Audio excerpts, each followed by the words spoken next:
What's happening, everybody? Everybody out there in podcast land. This is G-Man in the studio for What's the Matter podcast with the beautiful Kel. How you doing, Kel? I'm doing great. How are you? Boy, we got a little bit different room today. A little different space. Yeah, it's if anybody doesn't know, we kept threatening you guys that we're going to be incorporating video. So, and last week we're moving furniture and everything, and We're still moving furniture. Still Let's be moving. honest. We have a lot of work to do. Still moving furniture for It's sure. getting there. It's getting there. Yeah, And we got the couch. I We know. got the green couch. Yeah, like remember how stressed Adrian was last week? The $6,000 couch you got for $200. That's crazy. Yeah. I should tell you about the rug too. No. What happened with the rug? So that thing apparently it's. Oh, the Oriental. I that was shouldn't be left here? telling secrets, but But the Oriental that was left here? yeah, It's worth a lot of money. lot. A lot of money. I know. Don't leave your stuff here, people. Douchebag wanted it back. I'm not getting it. Jeez, man. So episode 47. Now, I do hear this is actually going to be the control room, everybody. So we missed last week, and I don't know. Were you jonesing? I felt ready. I felt like something was missing. Well, I came down and was ready, and I we know. were meeting instead. I know. I pulled the rug out from You pulled the underneath. Yeah, But it's yeah. okay. But like, I can be flexible. but you saw why. Yes. Like with all that stuff, I don't think we could have even done this. No, last no, week. we really couldn't have. We really couldn't have. And Yeah. and yeah, this was you guys did you and your son did such an amazing job in here. Yeah, we Getting all this stuff. just had to take, kind of a little bit of Got the pull door back. taken out. We now have a straight wall there. Yeah. I mean, that's so amazing. there's a vision.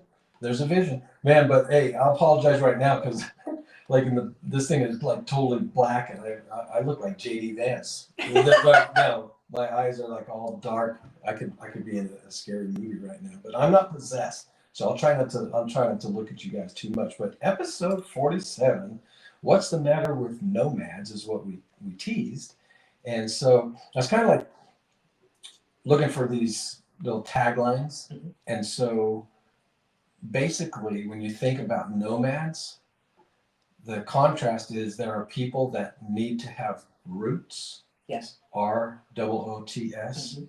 and there are people that Roots. need to have roots, ROUTES. What a great point. I love it.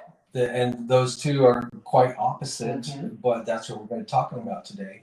So the question is that do nomads, the whys they do these things, and is it about freedom? Is it about survival? Certainly, there are times Adventure, where curiosity. there are nomads and it was about survival. Sometimes it's about escape.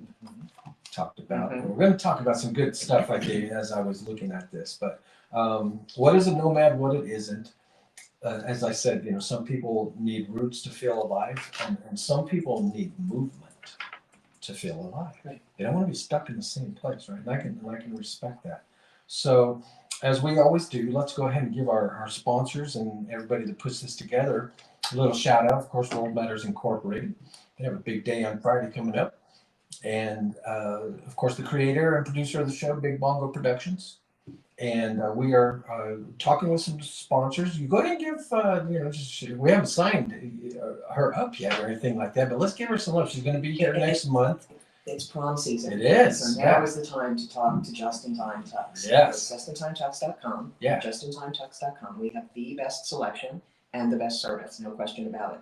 So I know those proms are coming up, the spring weddings are coming up. Yeah, talk about what sets you apart from them going down to like. Oh, concierge service, 100% concierge. We yeah. walk you through the whole thing. We're right there with you the whole way. It's not like some warehouse where men go. You know what I mean? I know what you mean. And they can sell you something off the rack. They can order you something, whatever. Yeah. But it's like shopping at Walmart. You kind of did a Yoda advertising there. You said things backwards. Did I? I like it. But yeah, so the other places, they just don't have the service we do. They don't care. They don't get to know the customer. These people become family to us. Right. Many of these, a lot of times the prom boys will get them both years. Wedding folks, their whole families will come. Do you ever get anybody that goes 3 years in a row?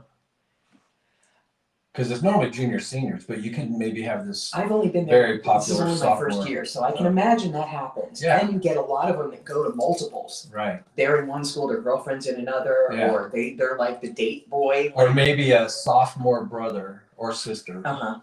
Yeah, You sure. know, going with the older senior member, stuff like that. Absolutely. And they, you know, there's always those popular boys that everybody wants to be their date, so they end up going to 5 or 6 different proms. We had one last year that went to 4 different ones. What a crack up. It was great. Having a lottery. He just kept the suit.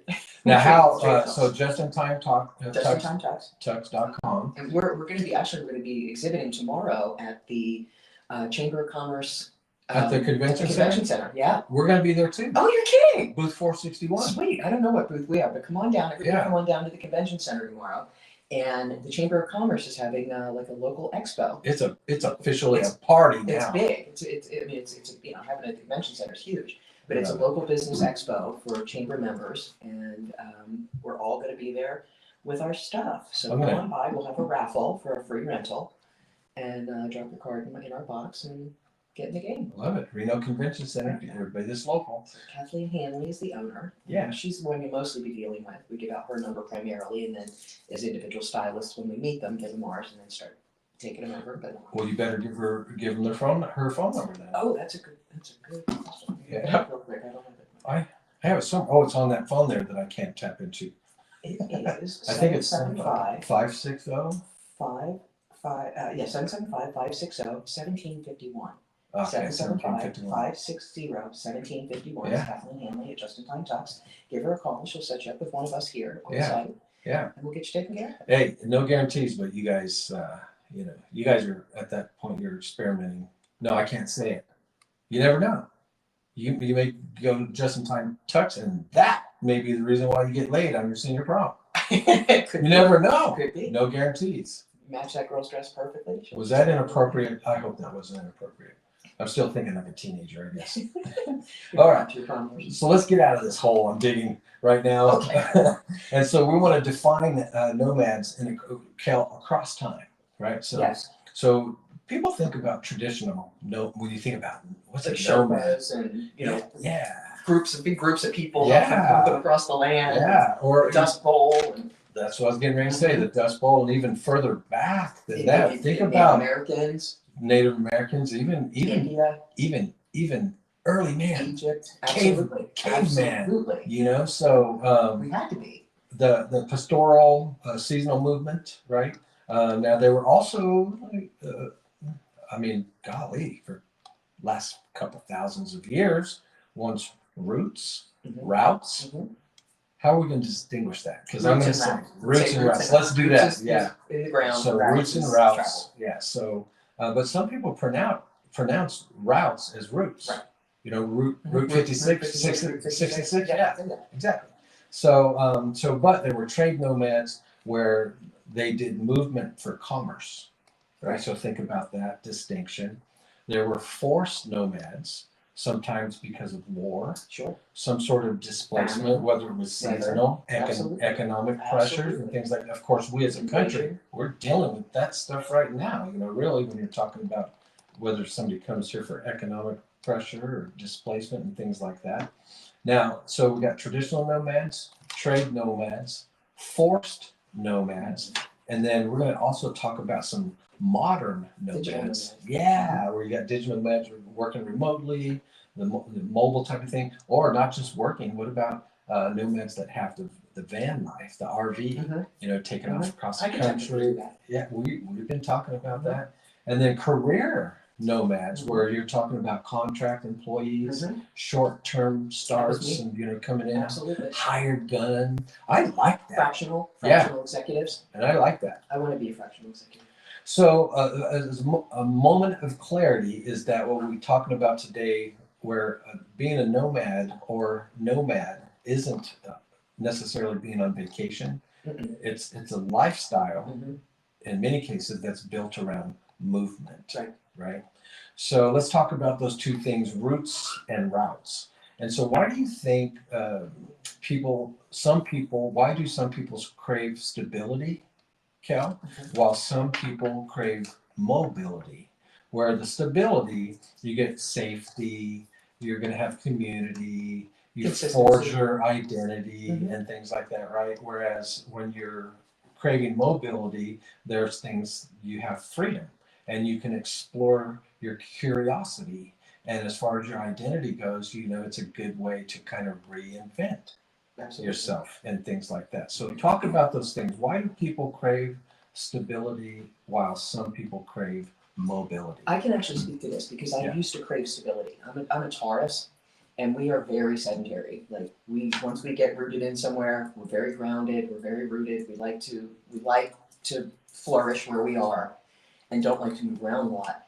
I was very fortunate as a kid because we never moved, never. Well, but it seems like you have moved a Lately, bit. I have, and I hate it. But my Like, parents, my parents lived in that house for 42 years. oh wow, And I left home at 21. that's the kind of stuff that horror flicks are made out of. Right. 42 years. 42 years. Was there any haunting? Oh gosh, no. They bought it from the people who built it, who were not home builders, Oh, and they paid $20,000 for that house. They paid off their mortgage. Wow. 1 month at a time, $121, 1 month at a time for 30 fucking years. Wow. And wondered why I struggled with a $1,700 mortgage. They wondered Yeah. why I couldn't keep up and Different. why I had no money and why. Yeah. They had no idea, like no concept of modern life. Yeah. And they bought it from the people who had built it, and those people, it had issues. It had big issues, and my dad did a great job with it over the years, adding on and changing the siding and dealing with we had a sump pump septic tank. So you guys weren't nomads at all. No, You guys even were close. very. Yeah. My dad only got 2 weeks vacation a year, and Uh, he wouldn't fly. So we would take we had a travel trailer for a long time and then a motorhome, and we would go on weekends. They would seasonal park the trailer an hour and a half away in Lebanon, Pennsylvania, and we would drive up on weekends. And so yeah, and my mother was a travel fanatic. We traveled a lot. Like I've been all over the world. mhm. But they didn't want to live anywhere else. No, but Their why- parents did too. They both all stayed the same place forever. Right. Now, why do you think others, though, why do you think that what's, I guess, the contrast of what somebody's looking for, whether they want that to have the roots and crave stability, or versus somebody that wants and craves mobility? I think it depends on, there's so many factors that can go into that. And I think it has a lot to do with your goals, aside from your base personality, whether you're more mobile or more sedentary. But it depends on what your goals are. It depends on what your long-term future is. If you want, if you're trying to build some big empire, you're not going to want to be flirting around all over the place. You need a base for customers, for your whoever your audience is or whoever you serve. Right. They want stability. They want consistency. So if you are wanting to serve like that, you need the same thing. I mean, look at how upended we get when legacy businesses close. I cried when Big Lots closed. Like I literally cried. That hurt. Yeah. I love that place. I love that store. I love the concept, the business model, everything about it. It's everything. It was absolutely the way this country should be run. Big Lots. Mhm. That was your jam. Okay. Loved it. And when you count on something, you expect it to be there forever and ever and ever. I mean, we have legacy businesses in this world that have been around for hundreds of years. Oh yeah. I worked for Whitman's Chocolates, 150 years in business. Oh, wow. Gone. Those were good too. Mm-hmm. So Got any that kind out of as a silver. any This kind is of chocolate this is, good. and we're going to see a lot more of this, and we need to stop it. Like we Yeah.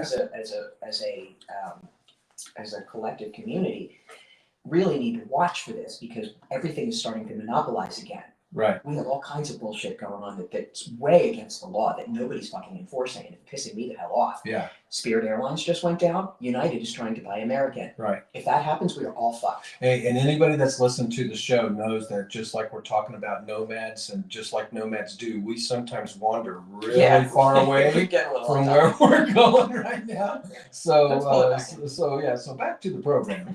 So I think, what do you think about as far as like the contrast between people that are craving stability versus people that are craving mobility, the thing that they have in common, the hidden commonality, is that both are trying to solve meaning and belonging. Whether you're craving stability Yeah. or whether you're craving mobility, you are both trying to solve your meaning and belonging, no matter which approach that it is. That's a good point. I never thought of it that way, but I get that. I get what you're saying. That makes absolute sense because some people just know that where they are is where they belong. Yeah. Generations. As a matter of fact, the area I grew up in is generationally integrated like that. Like Yeah. When I went back to my 10-year high school reunion, I was one of two people who'd actually moved out of town, not just out of the area, but out of town. Mm-hmm. And it's probably not quite that way so much now, but back then, families stayed in households and Yeah. kids grew up there and moved next door or down the street. So it kind of depends on what your particular jam is. What your jam is. It depends on how you were raised, right? too. A lot of factors lead to it. And you could also evolve because you may be a homebody and you get to a certain point in life. 20 years later, again, you're going to be a different person. Right. So if you were void of, say, traveling and adventure for a while, and you get this epiphany and say, you know what? I got a short journey here. I'm going to start making some changes. And then you could totally develop this other, again, identity and discover this whole new world where you started out as being somebody that wants these roots, but they changed to routes, right? Mm-hmm. And so, so that's good. Now, what is the extent of your journey so far where you could say, I was a nomad for a little while? Have you never ever? No, You've never been a nomad? Nope. No. I traveled a lot. I used to travel I used to go somewhere at least once a month. So you've never went somewhere and said, what's the longest trip you've taken? 10 days. 10 days? Mm-hmm. Did you go? 2 weeks maybe. Was it like outside of the country? Probably my longest one was to Finland.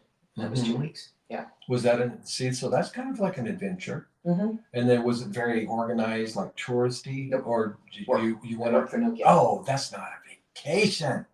Dang it. Okay. I haven't vacationed in decades. Now, I don't vacation. I go, like, if I go somewhere else, there's a reason. Like, it's for a conference or a concert or to see something or to meet somebody or whatever. I don't ever go anywhere just to do nothing. So you would say you're still a very stability, roots driven. I mean, look at, I tried to move to Florida and had to come screaming back. So that was my next question. Yeah. Like if you were, like, say, forced to do something like go on a TV show and you're going to be like in the Amazon for like 2 months or something like that. Again, that was just a random. Yeah, something. like not that. I could do. I would actually like traveling to Tibet. What, sure, that would I would like to explore digital nomadism now. I don't have the money, but I would like to once. Not yet. Not yet. Once I get my business going, I'll be able to do that. And I want to do that now. I'll always have a home base. Right. Like I'll never give up my address just to travel around. But I would like to be able to go, like, do retreats and, be gone for a month at a time. You should. Yeah.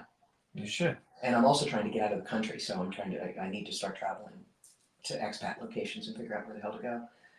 Now we got started. We got started a little late today, but in the spirit of kind of staying on a general time frame there, let's do some laughing crickets. Okay. I forgot the name of this segment here. Has it been that long? Jeez. Okay, there it is. We got to have a little. It just makes me feel better. All right, now last time I did this, Cal, you got distracted right in the middle of a joke about the penguin. You remember? So I have one, like, very long. Long one? Okay, I'll pay attention. Yes, that one. I need you to focus on that one. But let's get you warmed up here. Okay. Now we're talking about a certain subject matter today. I think we're gonna have a good expansive conversation. But back to laughing crickets. So we're talking about groups, different kind of groups and everything. So what kind of group of people never get angry? Never get angry. I don't know. Jeez, it's the name of the show. Nomads. Oh. I snuck that one. That's snuck cute. that one in. Now, of course, euphemisms, different descriptions, and things like that. So, what would be another word that you would use instead of nomads? Like a nomad, what's a different term that you would gravitate towards? Other than nomads, but the same thing. Like just Yeah. Yeah. synonym.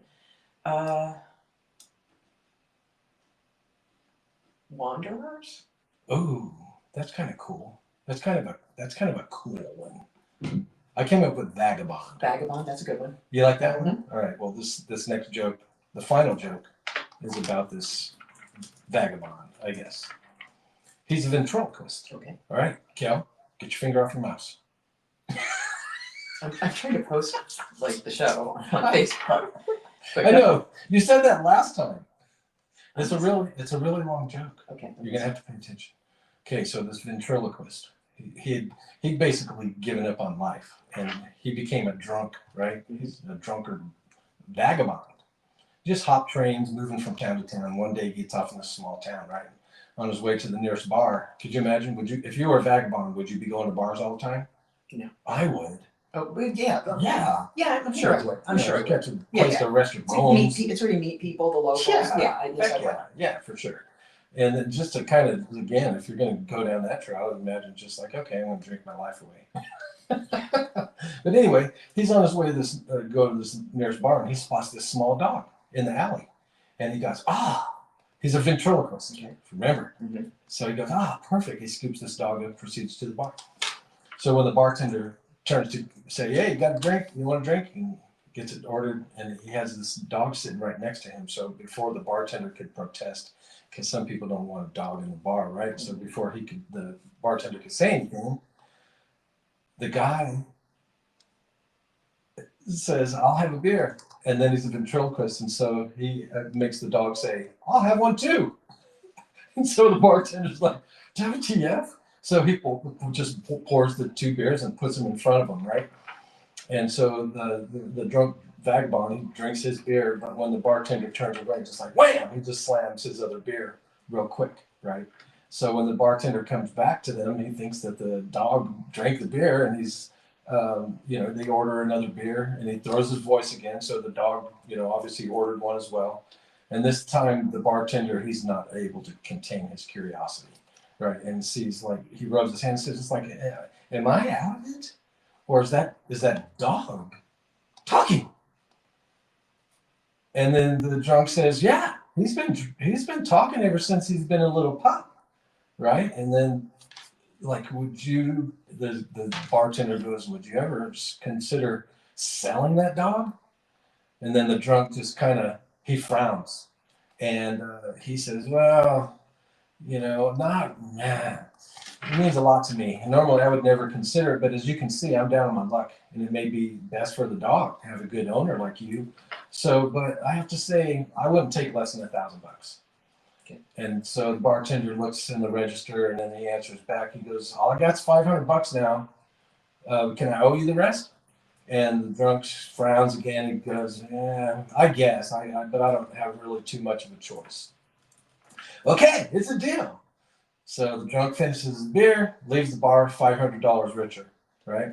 So a month or so later, this guy happens upon the same town and wanders into the same bar in a drunken stupor. He totally forgets about the previous encounter with the bartender, but the same bartender was there, recognizes him instantly.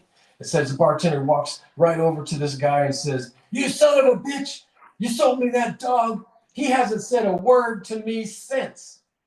And the drunks said, really? That's strange. And where is he? Do you still have him?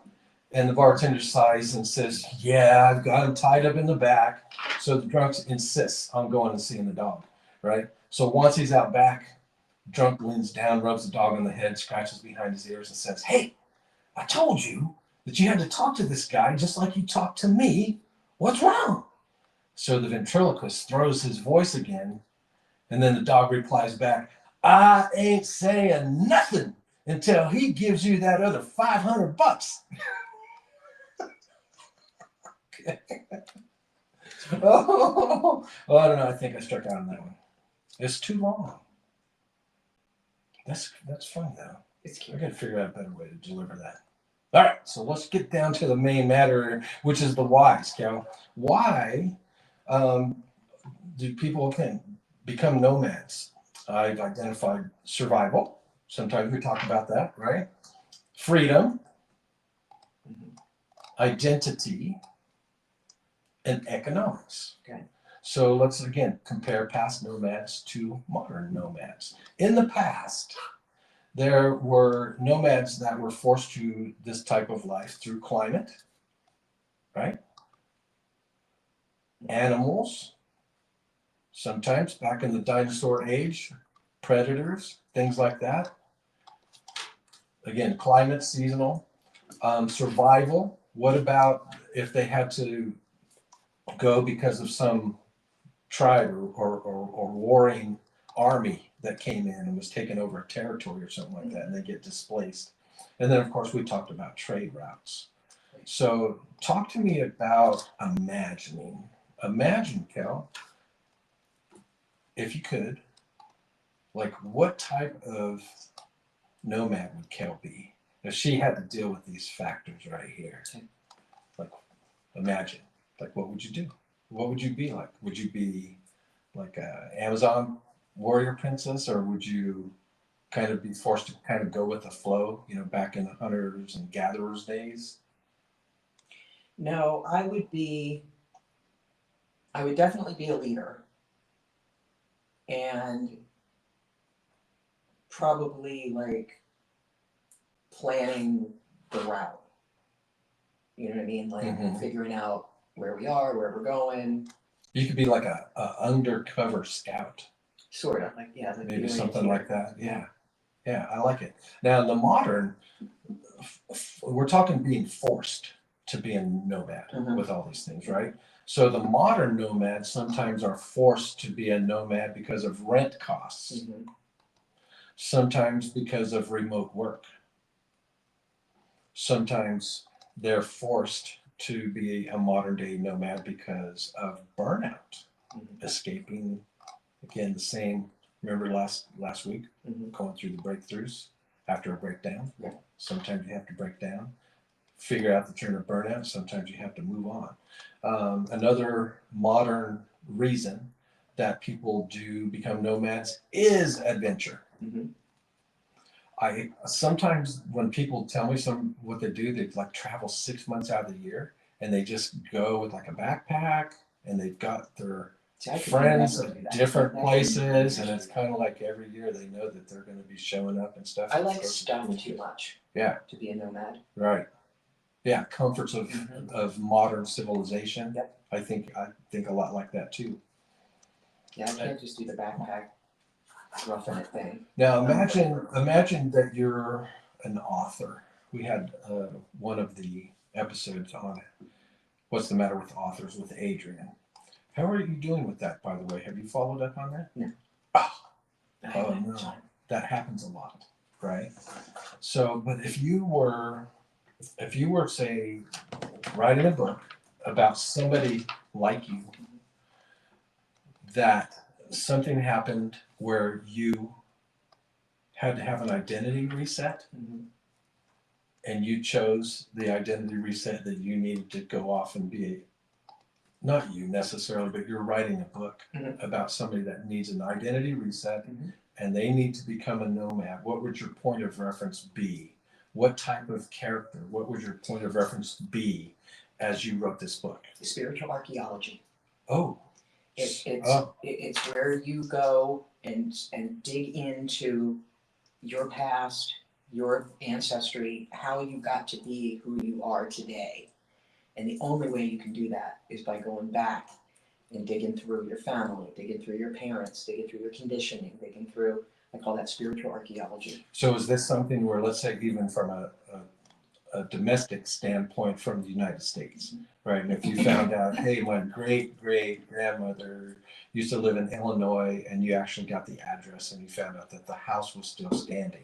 So this is the type of thing where you would say, go on a road trip, go up to the house and say, hey, Visit this grave sounds weird. sites, visit Yeah. birthplaces, Yeah. Now, visit. what do you do when you're there in the moment? Like, do you like try to soak something in, or what is your routine when you get to one of these monuments?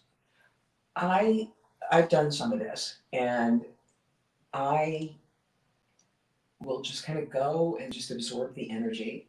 If it's somewhere I've been before, like somewhere from my childhood that I've gone back to, I can't compare and contrast how it was back, what I remembered and how it felt to me back then, and who I was and who I thought I was and what I thought life was based on versus, what it is today. Um, Does it feel like a meditation when you're doing this? in a way, it can. It can. Not the typical, not what most people think of meditation, sitting in a lotus position. No, I mean like you clear your mind. Yeah, yes, that's exactly right. You're very present. Like, Soak in some odors, it's sounds. presence with time travel. Like you're Mhm. there and you're present, you're in it today and as it is, but you're also traveling back to how it was and feeling that connection. I got to do that at where my mother grew up. Now, how would that story end in your book about your nomad? Oh, it would be the person coming all the way back to themselves. Full circle. Full circle with knowing, choosing who they are, how they want to be, in the world, rather than just living by what their familial stories told them. It can be things like just going through old boxes. I did this. I had to do this in Florida. This is where I came up with the term, because I had been schlepping boxes of stuff for all around the country that I hadn't opened in decades. Some of them in decades, literally decades. I knew it was stuff I wanted to keep. I knew it was stuff I wanted to have, but I didn't use it. I didn't look at it. I didn't open it. I just knew it was there. Yeah, some sort of sentimental value. Everything from books to memorabilia to little tchotchkes, all kinds of stuff. And I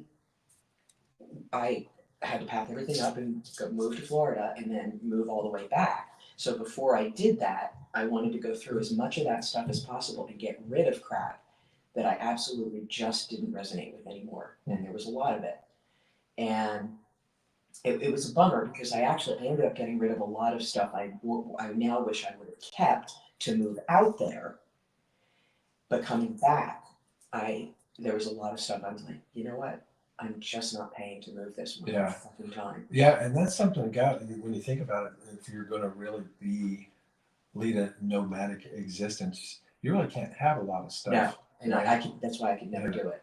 Yeah. So looking at, again, those two contrasts between past nomads who were forced to do it because of climate, animals, seasonal things, survival, maybe it being attacked, trade routes, and then now our modern day nomads with having to be forced into maybe being mobile because of rent costs, remote work, burnout, adventure, and this identity reset that we just discussed.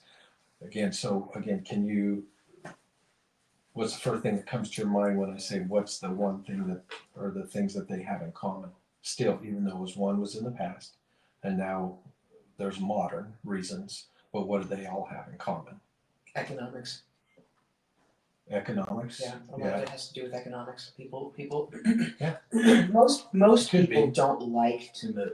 Right. They don't want to go from place to place to place to place to place. That's a very specific personality. For sure. And I think a lot of it today is driven by escape.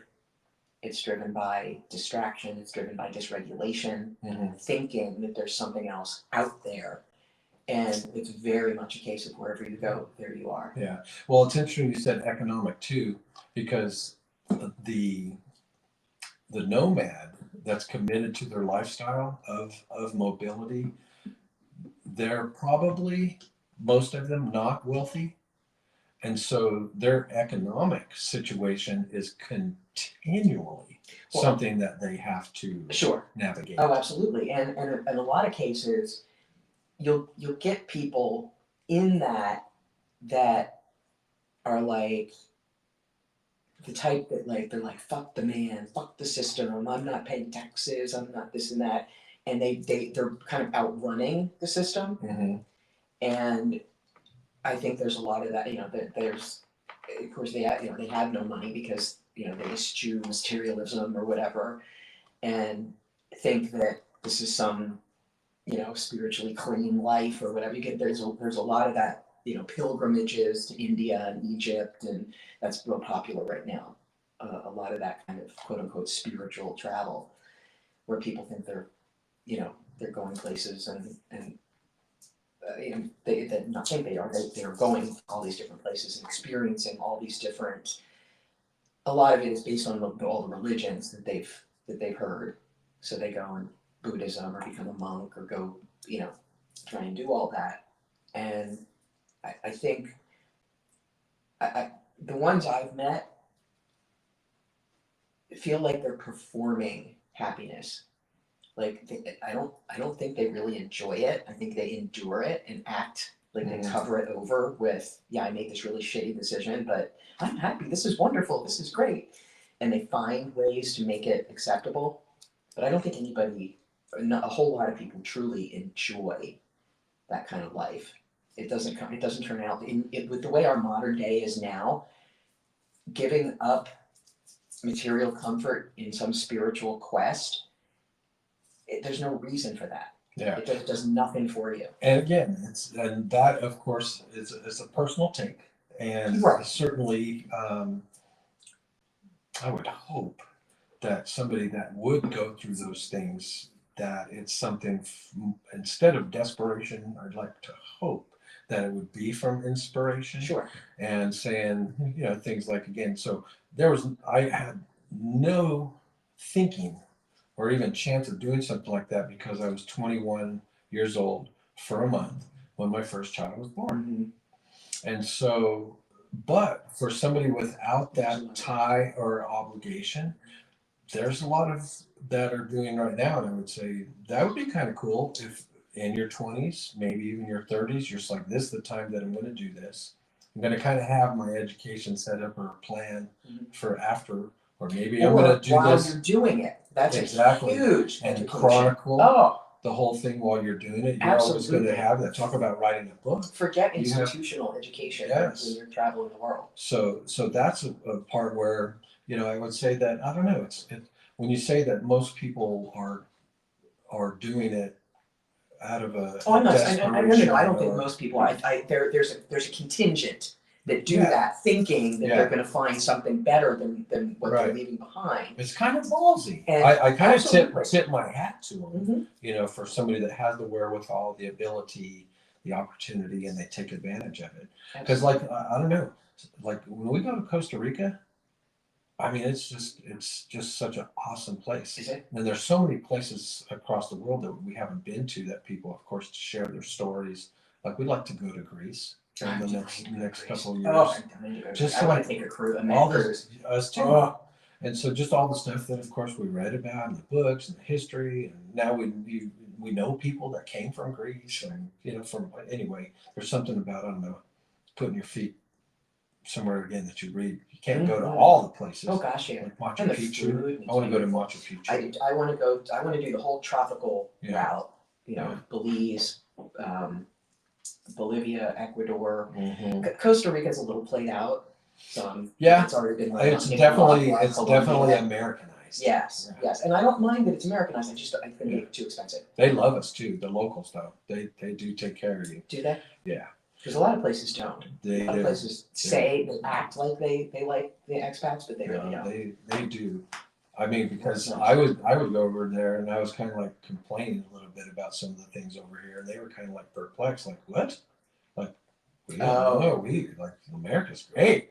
It changed their, people again that used to be impoverished and not really have an opportunity to have work. Grow. Oh yeah. Interesting. Yeah. So, but what I came up with as far as like the commonality between past nomads and modern nomads is again, they both, okay, are required to have resilience and adaptation. Absolutely, flexibility, Right? Yeah. Like adaptability. resilience Mhm. and adaptation. Mhm. Because things just, I can imagine. I mean, even on vacation, things don't go as planned. Absolutely, absolutely. And when you're So- not, when you don't have your, surrounded with things that you know where they are in your home that you can use. Yeah. Yeah. You can imagine, like, even in your travels, meeting somebody and, they say, hey, yeah, anytime that you're coming through here, if it's consistent every year, you got a place to stay. We got an extra room or whatever. You don't have to worry about it. There's a bond there. And then you come there one time and they're just like, oh, you know, uh, George died. He passed away, and his wife moved away to family. I'm like, oh, what? I was going to stay here this whole week. Now you have to adapt. Mhm. All kinds of surprises, or maybe you find out that you're going to be staying in a tent, and there's snakes. Now you shouldn't be traveling like something like that if you're afraid of snakes, right? No. Can't be a nomad if you're afraid of snakes. All right, now let's. Yeah, well, you can't. That's not true. But you can't. You can't You be an outdoor. Like, I think a lot of people, when you say nomad, they get the image in their mind of this outdoorsy dude I'm talking with a about backpack, that. Yeah, you know, that's what I'm talking about. camping in the ground and using fur leaves That's as a right. blanket and whatever. Flint. That's not. That's not as common. That's a survivalist. That's more.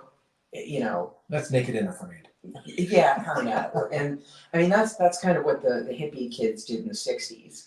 So let's talk about motivations then. What motivates somebody to do this? So again, in general, do you think that most legitimate nomads, let's call them that the rest of the show, legitimate nomads, where this is their lifestyle, Professional nomads. yes, are they moving towards something or away from something? Probably a little of both. That's a little deep. Uh huh. Yeah, I could see that being both. Mm-hmm.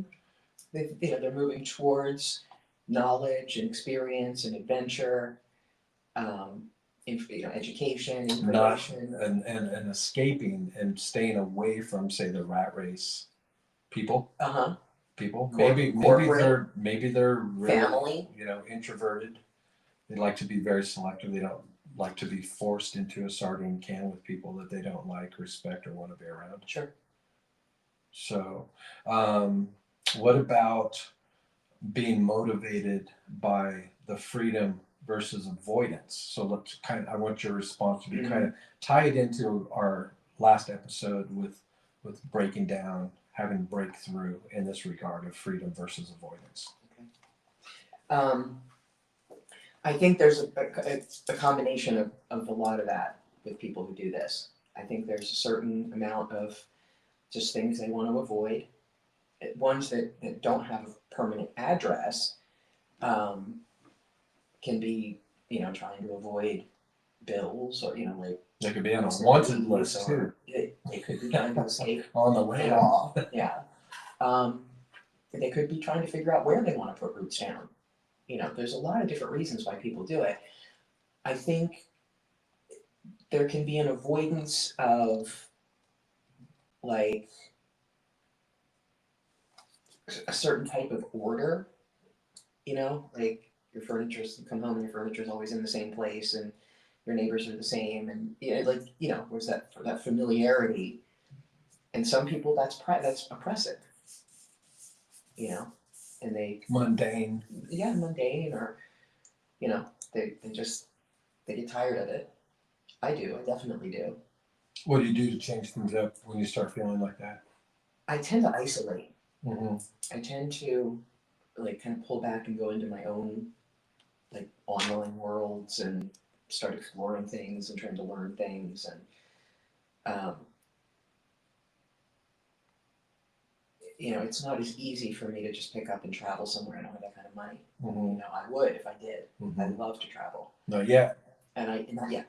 But I didn't. For a long time, I got so sick that I couldn't travel for a very long time. Well, first of all, the airlines fucked everything up. I was priority elite with Continental for 17 consecutive years, and that got ruined when United bought them. And then, of course, prices went insane, and Mhm. it's just stupid.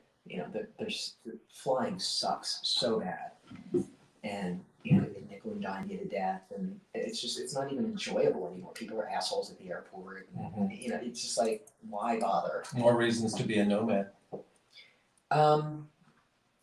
In a way, sometimes if you're using ground travel, but even still, all travel sucks now. So these things that we're talking about here, of course, think of those kind of like as a nomadic motivation that a nomad would be giving themselves from a kind of a self-quiz standpoint. So the first one, of course, if you're wanting to be a nomad, if you're inspired, ask yourself, am I moving towards something or away from something, right? And then again, the freedom versus avoidance. Am I doing, this type of thing? Here's another question for a prospective nomad to ask. What do you think about this, Kel? Is my life heavy for me right now, or is this an idea?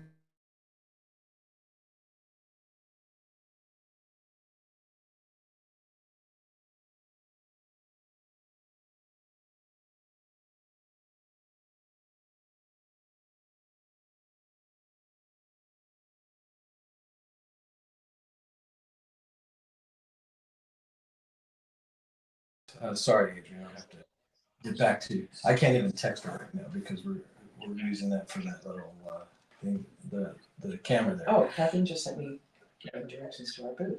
Thank you, ma'am. Nice. So, but anyway, so 247. so What did you say you were? 246. 461. Oh, 460. You're close. So, but is your life heavy, or is your identity heavy? If you're thinking about it. So now, Kel, let's talk about some hidden costs that may be involved with having a nomadic lifestyle. That's and there's a lot more of that than people realize. Yeah, so let's talk about it. It's cheaper. Yeah, so I got 5 bullet points here. So let's talk about that. So the first hidden costs, talk about your community loss or potential loneliness by being a nomad. Oh, absolutely. And of course, it's speculative. Well, sure, because, but you there's no question you lose connections. Yeah. I mean, some people like to be, in constant contact and like to see each other, and you're always dealing with strangers on the street. How you doing? Maybe sleeping out, with the lizards out, in the outback or something. So now, what about the hidden cost if you have a relationship? Talk about like the relationship friction.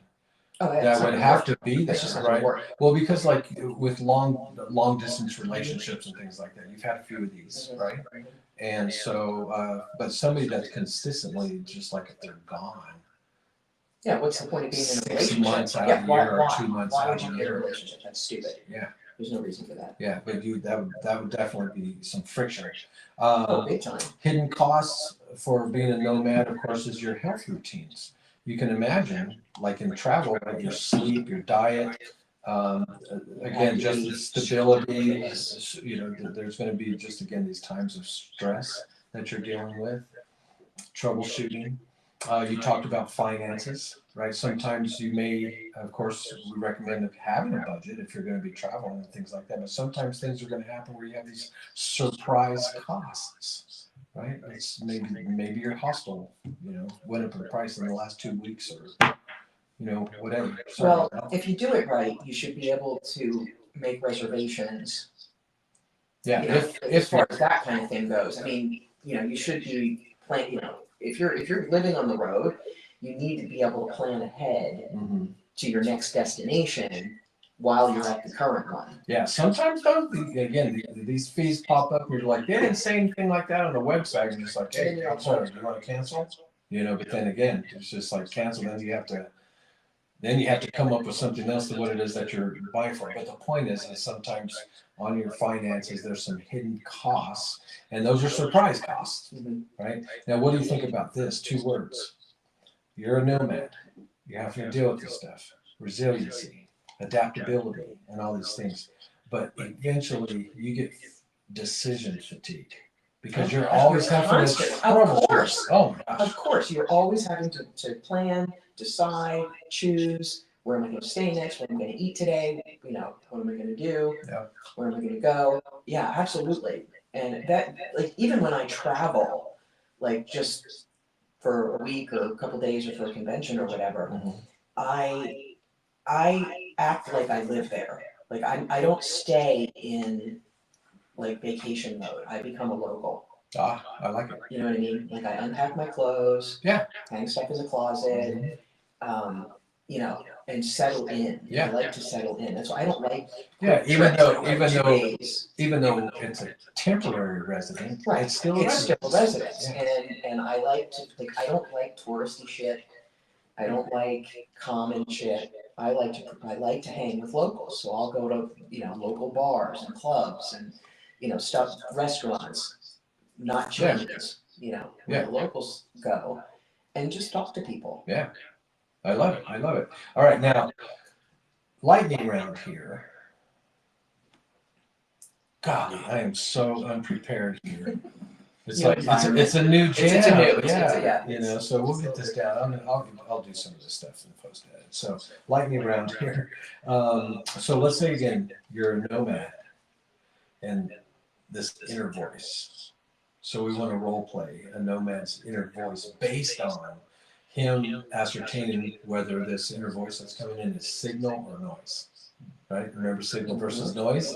All right. So these things that are coming in, the little voice inside says, I'm finding myself. Right? So is that something that you would say that he should listen to? Is that signal or is that noise? That's noise. That That's whole noise. concept. I'm finding That's myself. 70s pop psychology. Right. And it was Yeah. no. Okay. It's I mean, yes, you're discovering, who and what you are, but finding yourself. You're not lost. It's that's like too you're bougie. right here. Yes. All right. Now, what about this one? Signal or noise to the inner voice of the nomad when the voice says, "I can't stay in one place." That can definitely be signal. That's what I was Absolutely, that I can be was signal. thinking You that. feel that. Mhm. I started feeling when I moved to Florida. I thought it was Reno. I can imagine I'm feeling trapped. I felt trapped growing up. I needed to do something to escape, and it was sports. That was my key out. Oh, sure. Right, So, so- concerts. Right? Travel. I was Yeah. constantly. I was on the quote unquote on the road. And even though it wasn't in one place, it was like I can't stay here. Right. Right, but some people do say I can't stay in one place, or I can stay somewhere for only so long, and then I got to move on. Okay. Well, and then I think some people probably outlive their welcome and start feeling societal pressure to get the hell out. That could be But we too. don't really want you here, dude. Yeah. You don't belong here. You have nothing to offer. Just go away. I need to find a new jam here. Mhm. Okay, so inner voice for the nomad, is this signal or noise when the voice says remote work solved everything? Remote work solved everything. No, I think that's probably noise. That Yeah. remote work doesn't solve everything. Yeah. It may have for them. It may have solved an issue for them. Well, that's what I'm talking about. So again, I mean, these are called all, of course, hypothetical, speculative, I and would say stuff. that would be signal for somebody. Like if somebody's like, Well, this leads me to believe it's kind of inferred that they must have felt compelled to have, like, just like the same type of thing. I can't stay in one place. So let me try remote work. Mhm. And then that they found out that like, this is it. I love working for about 6 months and I need to check out. I'm already tired of people in the situation. I need a new landscape and all these different things. Remote work solves everything. I can see that. yeah, oh, absolutely. I can see And that for a lot as of a people, signal. that does. Yeah. Especially for neurodivergence. Right. Yeah. Remote work for neurodivergent And you people can kind of is- slide into, again, something that works Mhm. for you, makes you happy, Mhm. right? And you're actually performing because you don't have to worry about being burnt out on something Right. that You you're. don't have like corporate work, like working in a physical office Mhm. is such bullshit. Like it is such bullshit. Like 6 hours out of an 8-hour Oh, day and they have is wasted. videos of this, of course. Absolutely. With the You can show with a it. conveyor belt back in like the early 1900s, what they were That building was in the different. industrial Yeah, see, that revolution. was labor is different. Manufacturing is different. I'm talking fucking office work, knowledge work, Mhm. where people don't build anything, they're not creating anything, they're Oh, just oh, supporting yeah. bullshit Yeah, I see what processes. you're saying. Yeah. And I have seen so much, like in the years that I was in corporate, even back then, and we didn't have all this modern surveillance technology and mouse tracking and all of that. But back then, I just I remember when I was working for Brinker, for God's sake, I was making $75 an hour on this project management contract, and I would end up cleaning the kitchen because I had nothing to do. Wow.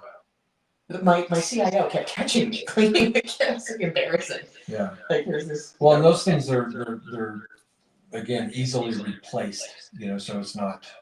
Somebody told me it's not your job. It's not your job. It's the company's job, and they can take it away just as fast as they gave it to Right. you. Oh yeah, right to So work. Absolutely. always remember Absolutely. that. That is not your job. Yeah. So now, what do you think about this one? Signal versus noise for the inner voice of the nomad when the inner voice says community is overrated.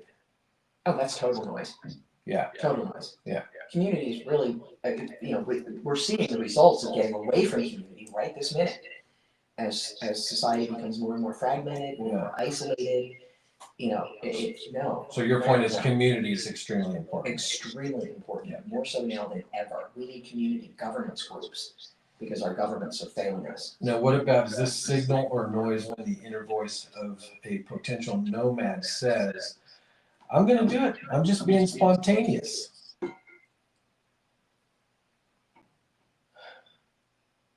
That's scary to me. Yeah. Making a life decision like that. Yeah, that's just like, kind of jumping off the high dive. Yeah. In a way. Yeah, no, it's just being spontaneous. No, I don't think you make a life decision to become a modern day nomad. Yeah. By being spontaneous. There you go. Now a little bit in the same area, I think different signal or noise is the last one. When that inner voice of a prospective nomad says, I need a reset. Oh gosh, yeah, that's signal.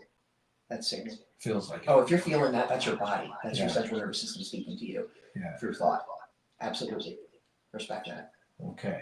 All right. Now let's talk about, we kind of hit on it a little bit, nomads in relationships, work, and their identity. So how to do it without losing yourself. So first, romance and friendships while you're on the move. There has to be long distance expectations. Oh, sure. Well, I'm a new guy. When I was in IT, I worked with a lot of traveling salesmen who were literally on the road 5 days a week. Like they were, and they did it on purpose. They liked it that way. It was the only way their relationships survived. A lot of them. They were escaping. Just needed the other person in doses. Do what? They just kind of needed to have the other person in their life in doses instead of being continually around. Right. And they basically used them as free labor and logistics. Yeah. They were sex retailers. Or kind of the profile. Yeah. Okay, so now romance and friendships, that when somebody's on the move all the time, again, the importance of broaching and talking about jealousy, potential jealousy, insecurity versus the trust of the other person. Absolutely. And it's always going to be a question. Mm-hmm. It's always going to be a question. It would be hard to be, especially like wonder, the first strange thing that would come, you know what I mean? You're hundreds of miles away. And you're like, that was weird. Well, yeah, and it's like, what to me, if you live a nomadic lifestyle, you're on the road, you travel from place to place, like why would you even have a relationship? You know what I mean? Like I don't understand the point unless you're using that person as an anchor to a location or just a feeling of some sort of stability. But there's really nothing there. It's a fantasy. Well, and of course, in relationships, there's different definitions of them. Right. And I'm thinking long term. I'm thinking about marriage or long term, committed, monogamous relationship. How do nomads build portable communities? Online. Especially now, how'd they do it? How'd they do it back in the day before the internet, though? Pen pals. No, I think again they just have to hoof it. Yeah. Right. Absolutely. You would, the portable communities would just be, you know, picking up and moving to the next place and Mhm. picking up more people as you go. And, you know, Is Burning Man part of a portable community? it's a temporary community. But that's what I'm saying. It's not it doesn't move. Theoretically, somebody could kind of map out a route, you know, just You like mean Burning Man. through DLC? No, just in general. Like that's in August, right? So Burning Man's in August, and then so every week, 52 weeks, you know, so take maybe 4 weeks, 4 to 6 weeks, but map out all the other weeks, and you could migrate as a nomad to these different events like Burning Man. Right, but those aren't portable communities. Those are temporary communities that pop up that you are portable at. Like you Well, that's true. You know, they're portable means that you pick it up and move it somewhere else. The whole thing goes. Yeah. So those wouldn't be portable communities. How many Maybe people- the people you travel with. That's if what I was you're getting- traveling with a group to one to the other to the other. That's to the what I other. was getting ready to say. Okay, that I see. But the whole like event community itself would not be considered portable. Yeah, that would qualify as like a mini cult? If No, like no. Cult is a very specific thing. It would be just you know, like a traveling van, gypsies. Yeah, gypsies. That's Gypsies, a yeah. word for it. Or, Okay. All right. Now, again, last one under the romance and friendships. While a nomad is on the move, have communication systems that reduce drama.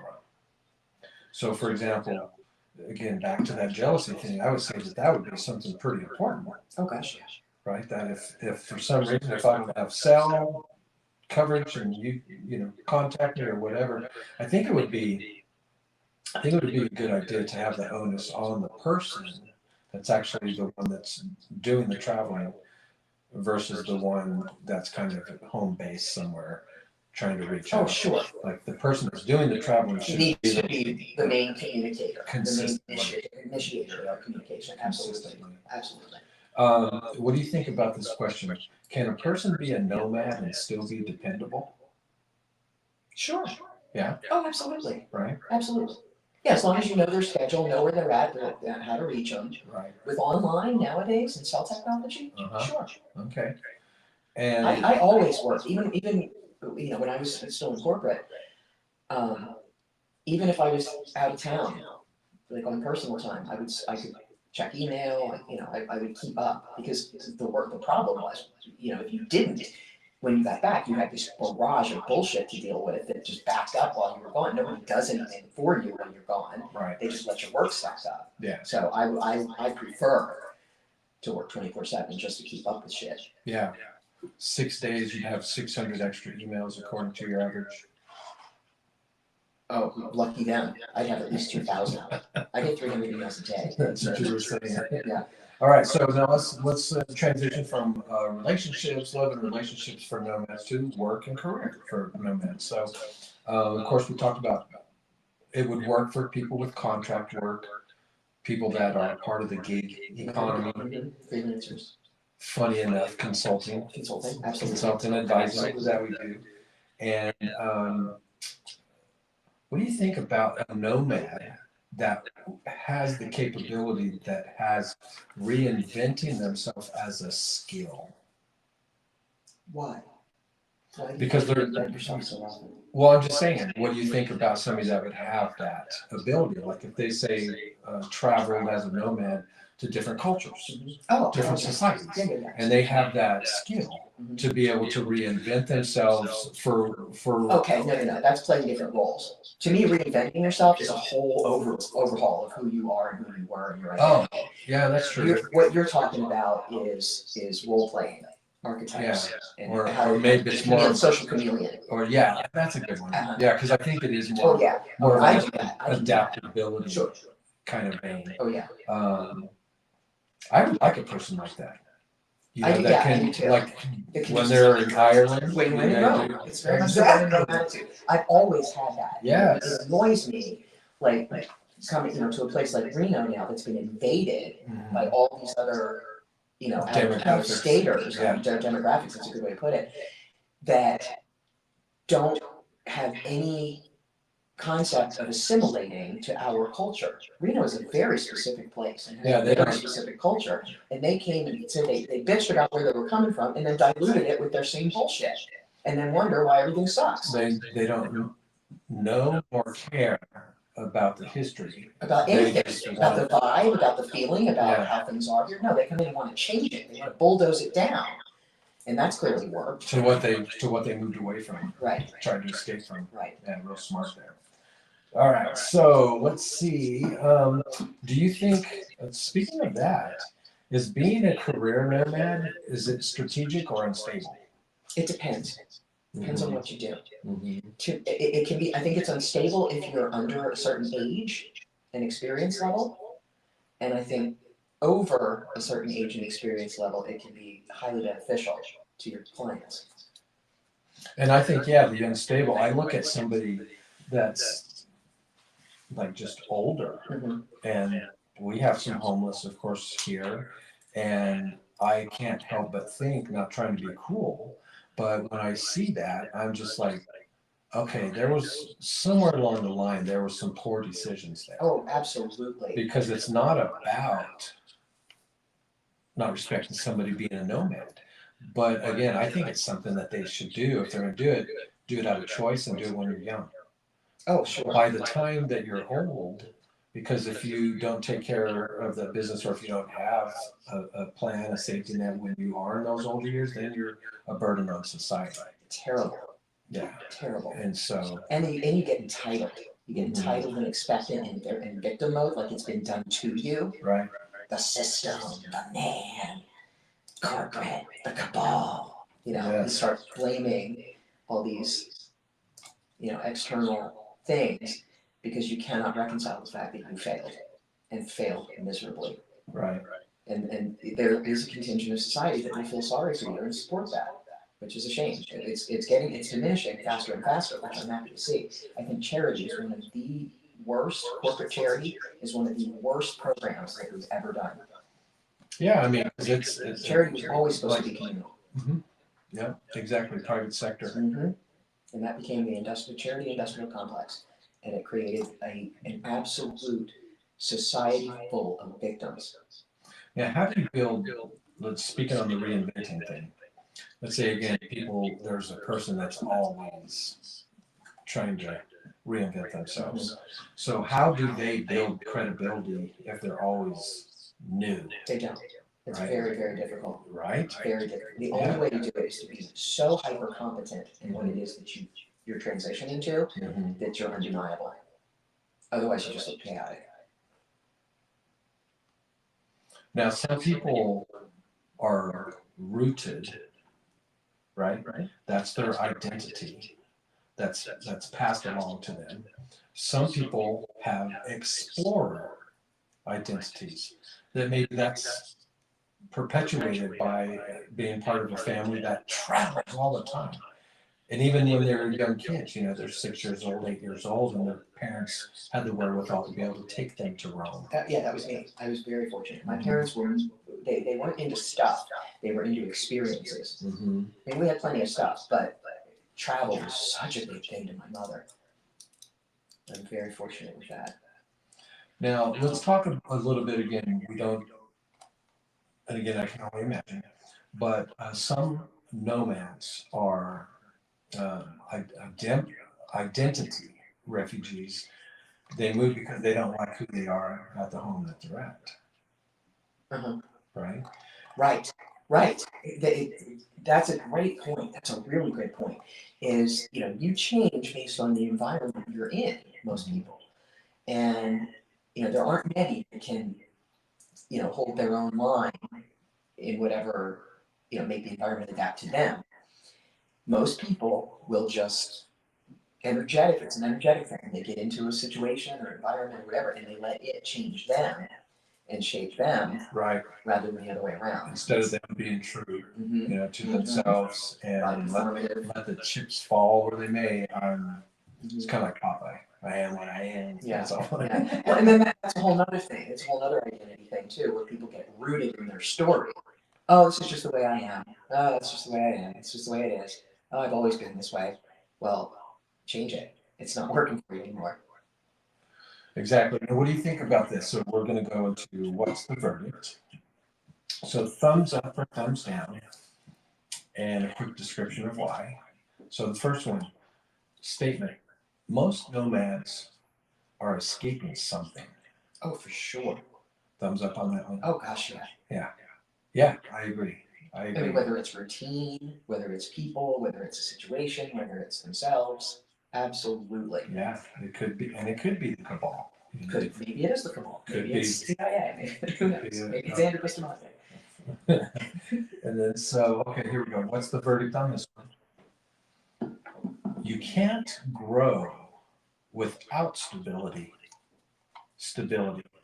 You can't grow without stability, Yeah, there has to be a certain amount of stability right? because otherwise, I mean, think about a bit metaphorical soil with roots. Right. You know, a seed grows, and if grows roots, if you don't have a foundation of some sort,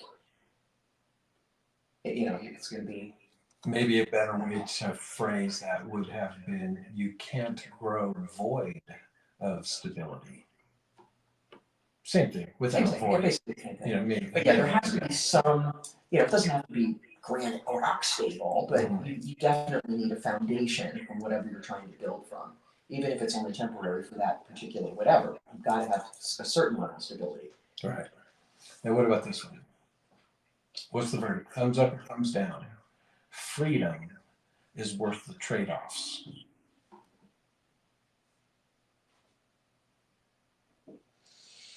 I know freedom can be subjective. Primarily some thumbs up. I think Yes. that's mostly a thumbs up. Yeah. It can bite you in the ass, but no, I think for the most part, Kind of like, I think a way, again, not getting into politics, but the freedoms that we have in this country, in spite of our issues, no doubt about that, but the freedom that we have in this country as compared to other countries, the trade-off that we experience all the time is just the dang corruptness of our government. And so I guess that's what I come up with. First of all, I mean, that's a trade-off, right? Because kind of like we want people to go to jail. Nobody's supposed to be above the law. But when we have these observations, that's not actually true in the I don't think application. that's true in this country. I think that's. Oh, for sure. That's global. But that's what I'm saying. People are corrupt. Our freedoms as compared to other countries that even fly under the flag of democracy and stuff like that, we have way more freedoms than. I think it's illusionary. I think it's very illusionary. Well, we talked about that one time too, Mhm. about how this is illusion. Like we think we have freedom, but when it all comes down to if we do something from free will, and if we do the wrong thing with our free will, they'll put us in a cage. Yeah, we're going to be put in a cage. So yeah, it's kind of like that classic. I have a picture of, I think it's like 3 sheep, and they're standing in front of a fence, Mhm. and there's like 3 sides of the fence, and they can escape, but they think that they're Right. pinned. Oh, it looks like the fleas that only jump so high when there's a lid and you take the lid off and they only go. Yeah, absolutely. And then that gets genetically embedded so that their offspring, Yeah. without the lid ever being there, will only jump to the same level. So I like this, kind of like where this part of the conversation is going. So let's think of it like this. Like we live in a place, we live in a world where back in the day by force, somebody could come and rampage our village and all of a sudden we're in some wagon and they take us off to be slaves somewhere, right? That happened. Well, that's what I mean. Hold on. Okay. Okay. Finish. So what if our illusion of freedom came down to the basics of this?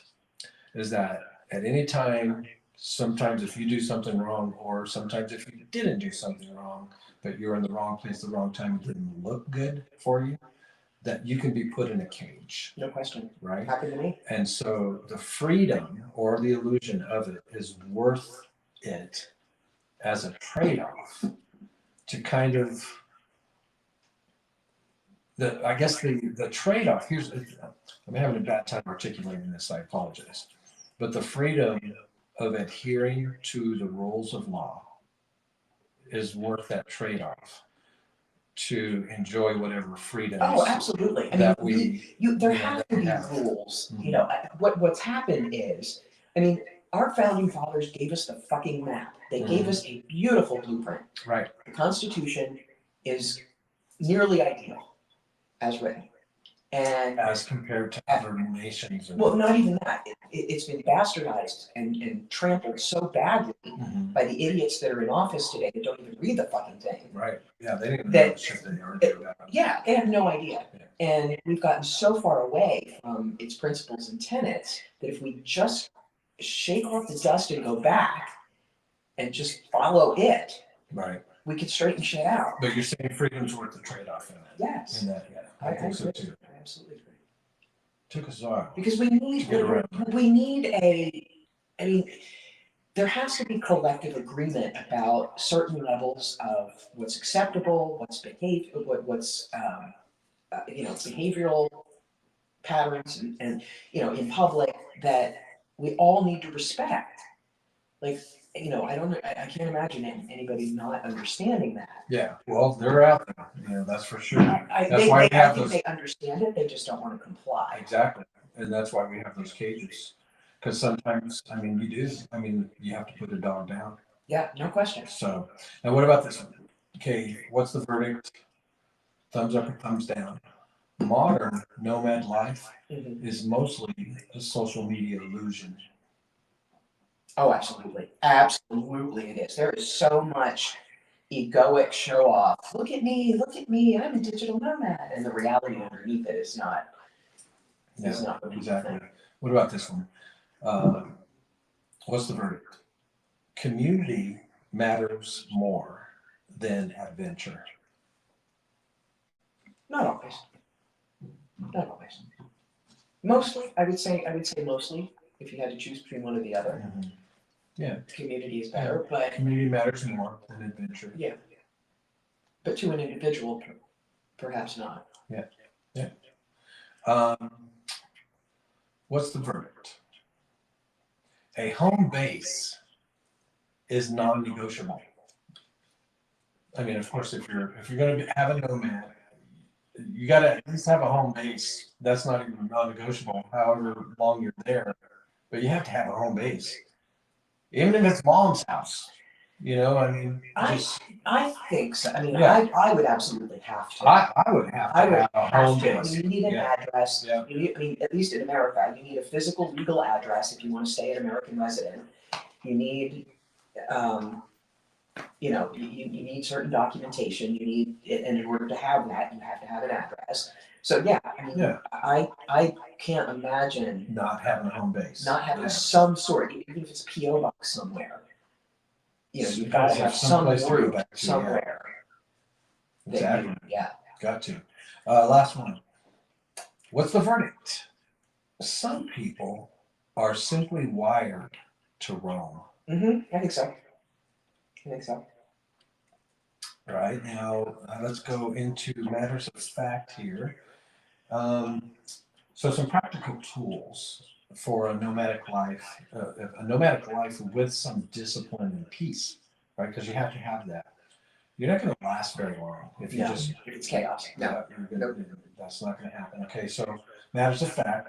Again, we've talked about this. Talk about humans regulate better with routines. I know you're not all about routine. If you like to change it up and stuff, but I we're do, talking but I basic do things. like certain Sleep, routine and food, ritual. Absolutely. Sleep, food, movement. Uh-huh. Right, those three things. And regulation, like regulatory, you know, breath work and, you know, things to stress reduction. Right. Now, isolation, another matter of fact, isolation increases stress over time, right? So if you're by yourself, your isolation and over time, your stress is going to increase. And what this made me think of, and I know you don't watch a lot of movies, but you have to remember this story, true story, ended tragically. This kid, I think he graduated from Brown. Right after graduation, boom, he goes on. He's in like hiding.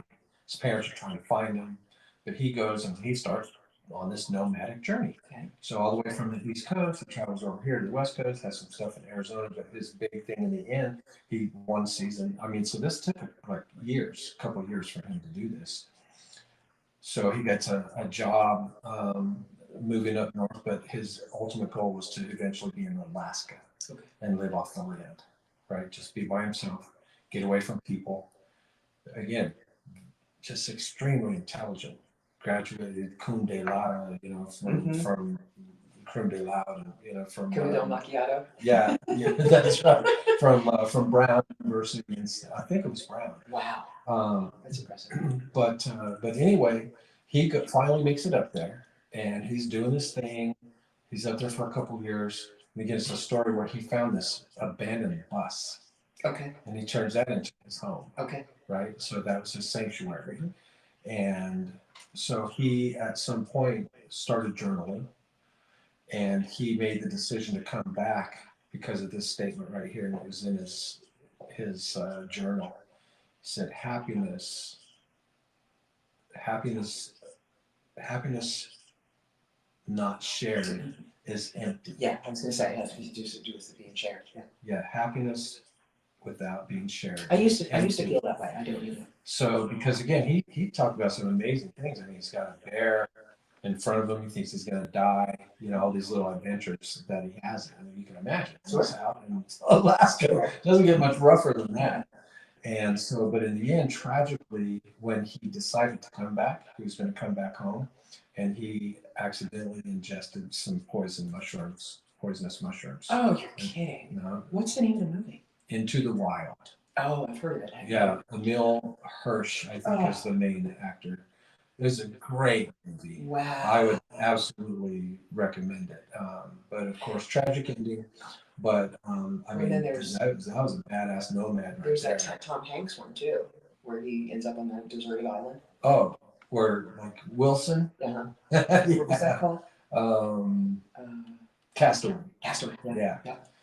So now, what about this one? Matters of fact.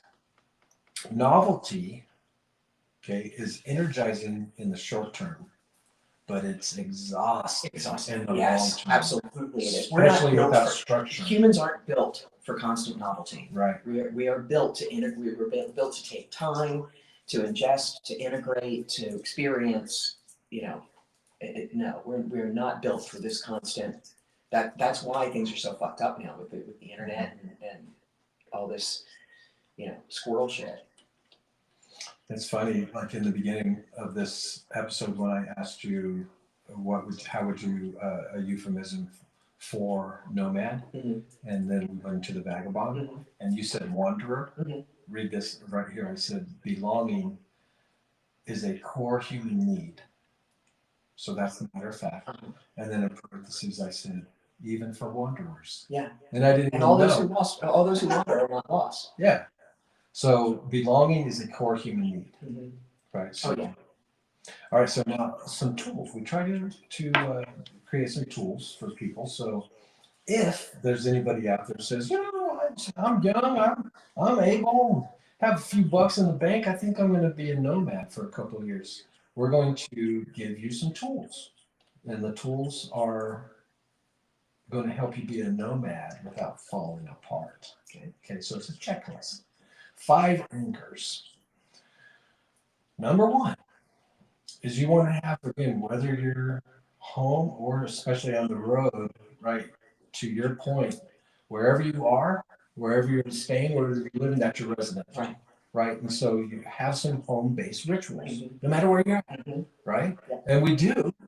You should get up and brush your teeth. You know what I mean? All those morning rituals and stuff like that, but always have a home-based ritual.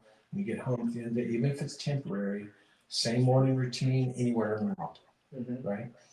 I mean, you have your morning routine. Absolutely, I do. Coffee. Very much so. I do my exercises, now that it's getting warm again, and I can go out on the balcony and do my exercise, I do that in the morning. When it's cold, I end up putting it off and just doing it at night before I go to bed, but Yeah. now that the weather is breaking, Yeah. now that summer hit just in time for my birthday this week, it's gonna Yeah. be 90 degrees next week. My wife's talking about let's get these things set up, start using them. Yeah. All right. So the other anchor number 2 is people anchor. If you're going to be a nomad, you need some people Yes. anchors. And what we mean by that, 3 safe contacts that you keep up with weekly, right? It's just like, I'm gonna call you every 2 days.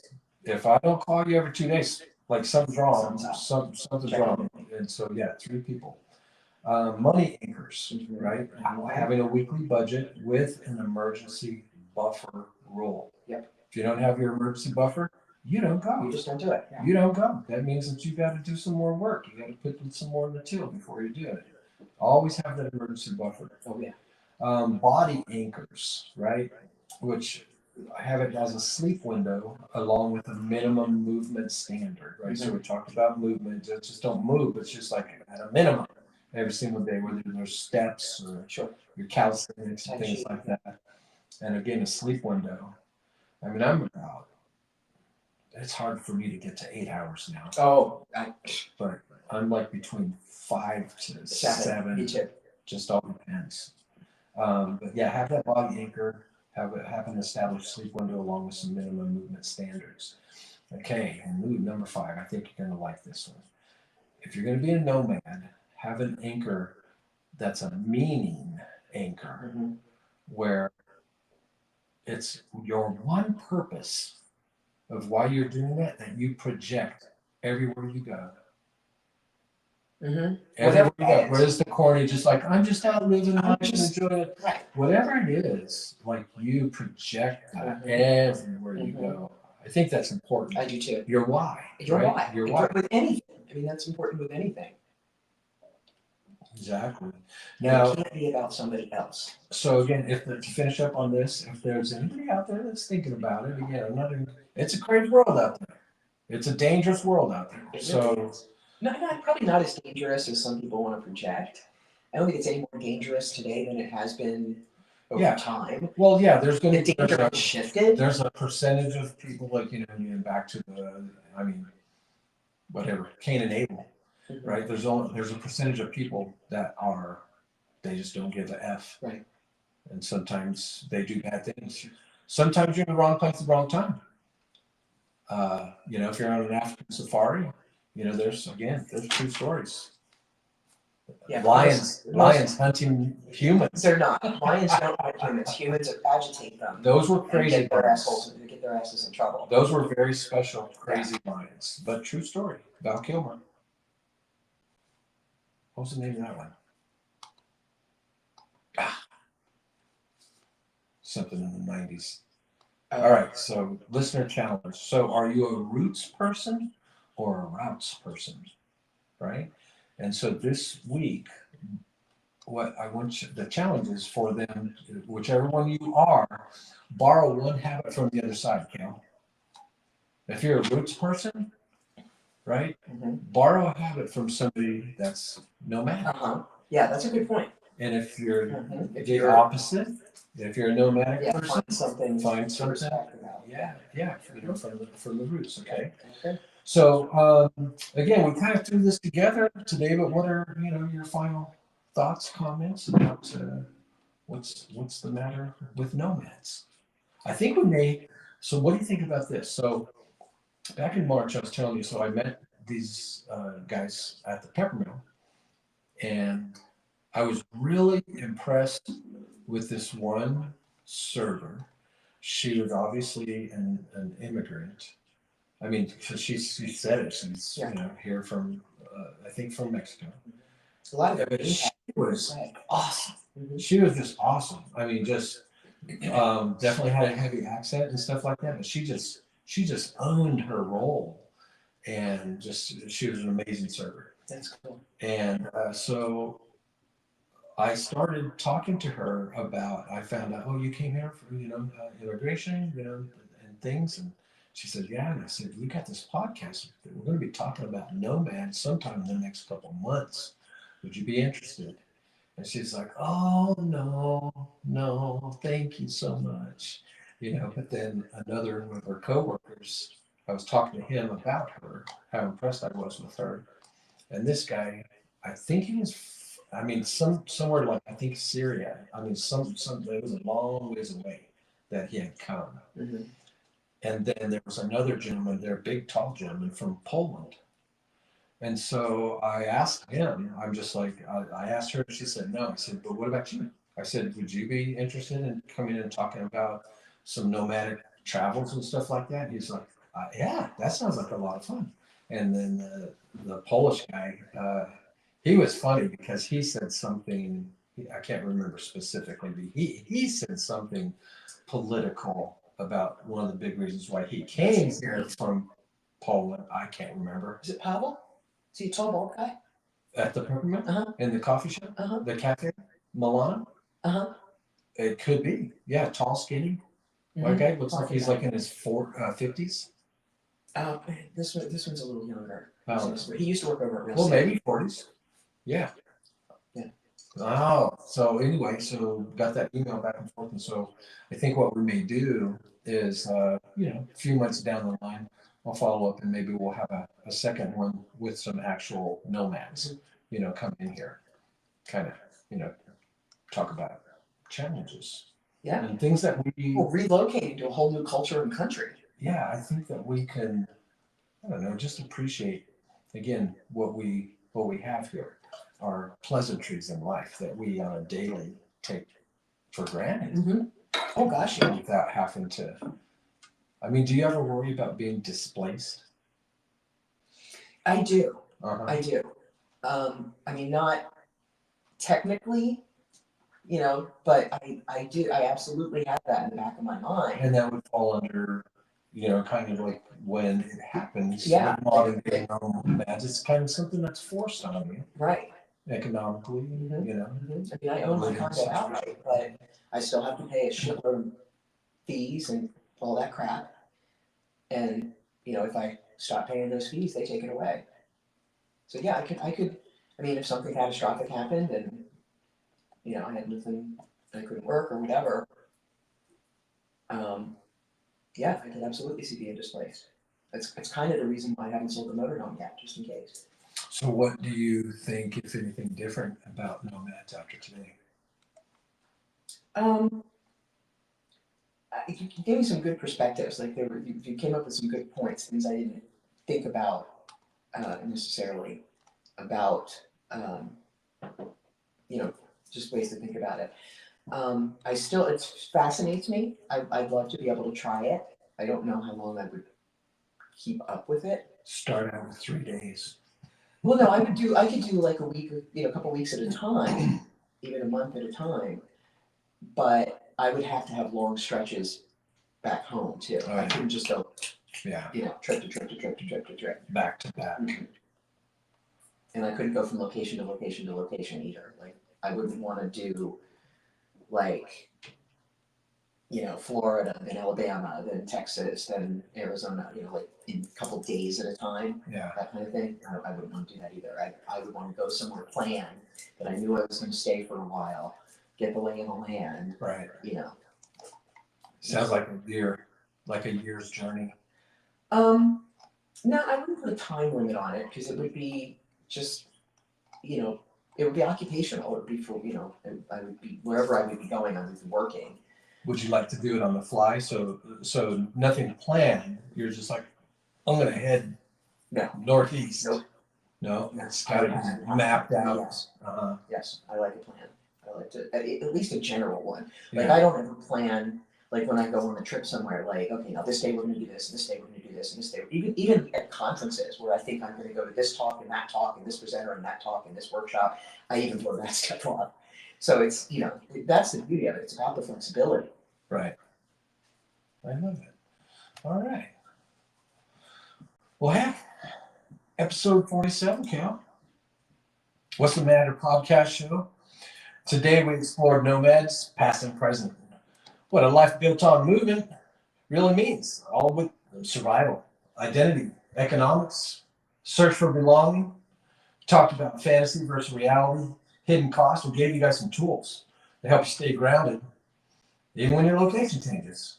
Because no matter where you go, you still have to bring you with you, right? Big thank you to our sponsor, World Matters Incorporated, and the creator and producer of the show, Big Bongo Productions. We'll be back next Wednesday. We may not be in this room. I bet we're not in this room, Cal. We're going to be in the other room over there. Same time, same location.